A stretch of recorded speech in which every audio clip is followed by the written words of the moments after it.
acting director of the Secret Service, Ron Rowe, lied under oath, or did he? That's what I'm going to talk about today as I fill you in on some of the details that are coming out of the Secret Service headquarters and what they actually told the Pittsburgh field office ahead of the Butler rally.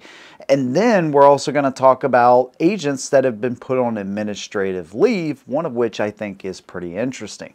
Now, of course, whatever your opinion is, I want to hear that down below. Whether you agree or disagree, let me know. And if you like what I do, consider subscribing. Let's go and get into it. Now, these 4 that have been put on administrative leave, including the site manager, I think it's pretty obvious, why they've been put on leave. And I think it's coming a little bit too late as well. I think this should have been done within a week, maybe some would say a couple of days, because it's just unimaginable that you would let a 20-year-old guy get that close to a former president. Regardless, I don't think these will be the only agents that we see that will actually be let go. Now, the other one that I find interesting actually works in President Trump's personal security detail. We have praised those Secret Service agents, right, over and over and over because, and rightfully so, they jumped very quickly to the rescue and to basically body block for President Trump. Within seconds, they were there. Was it somebody that maybe made the decision and allowed President Trump to kind of dictate what he could do on that stage? Because remember, at that moment, Secret Service is in charge of what's going on. And it took them a full 90 seconds to get him off of the stage.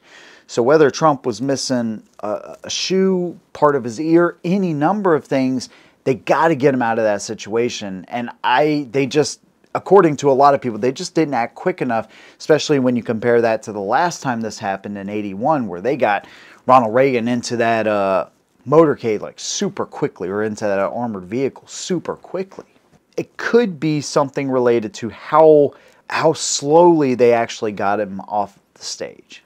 Maybe that agent had information that they were unwilling to share. Maybe it's because the Iranian threat, and this is something we learned too, the Iranian threat was actually known to President Trump's detail.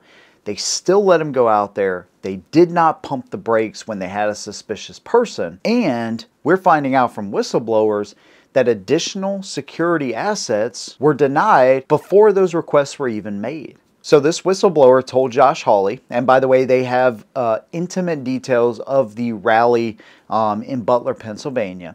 They told him that Secret Service headquarters contacted the Pittsburgh office and said, hey, when you put in your manpower request, do not make any additional security asset requests because they're going to be denied.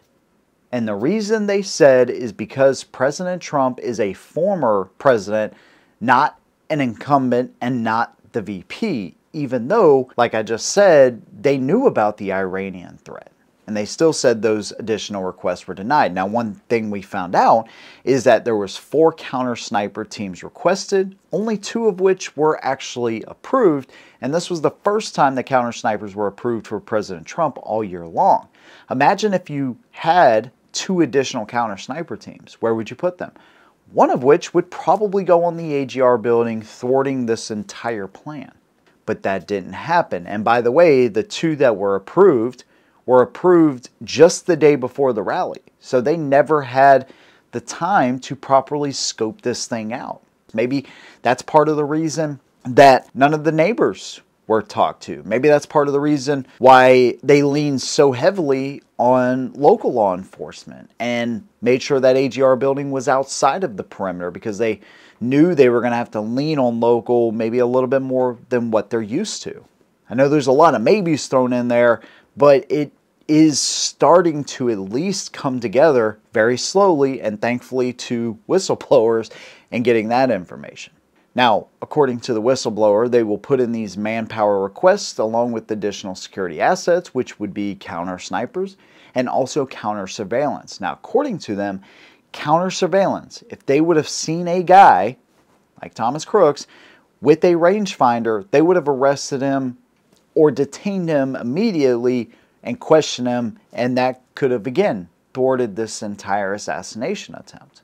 But those additional assets, they never asked for them because they already told them ahead of time, hey, if you ask for them, they're going to be denied.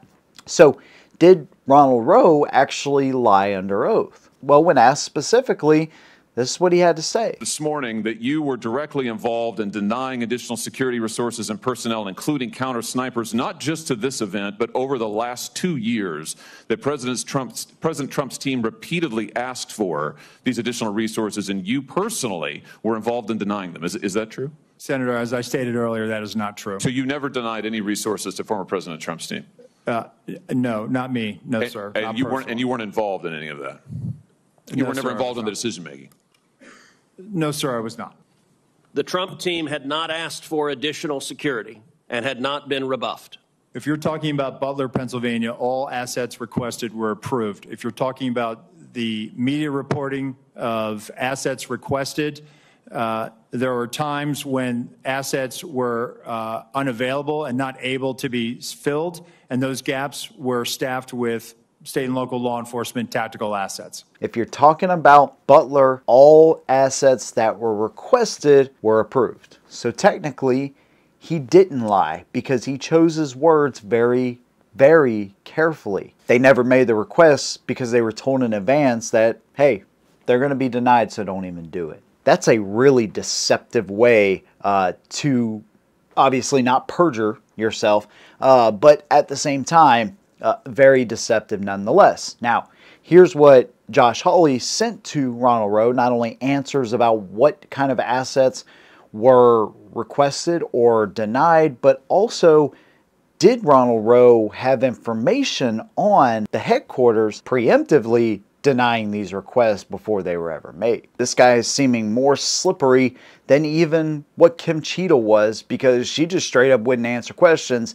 This guy is a little bit slicker than that as far as the questions or answers that he's given, being very careful to not lie under oath, but also withhold information that he could have known about. Again, these are allegations, right? And they have to come out, and we have to find out even more answers. And I hope these senators and what it seems like the task force that is working this will continue to dig and get the answers from this. This will be interesting to find out who and why the agent that worked so closely with Trump was put on leave. Also, how much of this information did Acting Director Ronald Rowe actually know? Because the way he said it, from my perspective, he didn't lie. He was just careful and kind of slippery in that answer, and careful to not perjure himself, which I understand. But if he knew this information ahead of time, if he knew that Secret Service headquarters preemptively denied these requests, that's not really telling the whole story. Did he have involvement with that, right? Because if he didn't, you would think that Ronald Rowe would just come out and say, hey, headquarters actually denied these requests ahead of time. I don't think that's right. They should have never done that.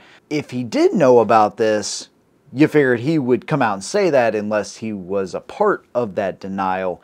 It's going to be really interesting to see what happens from here. But that's what I got for you today, man. And I'd love to hear your opinion about this. What do you think about Ronald Rowe? Did he perjure himself? Did he lie under oath or not? Let me know what you think. If you like what I do, consider subscribing. And don't miss the video I just dropped about Secret Service and their inability to protect Trump just a day ago.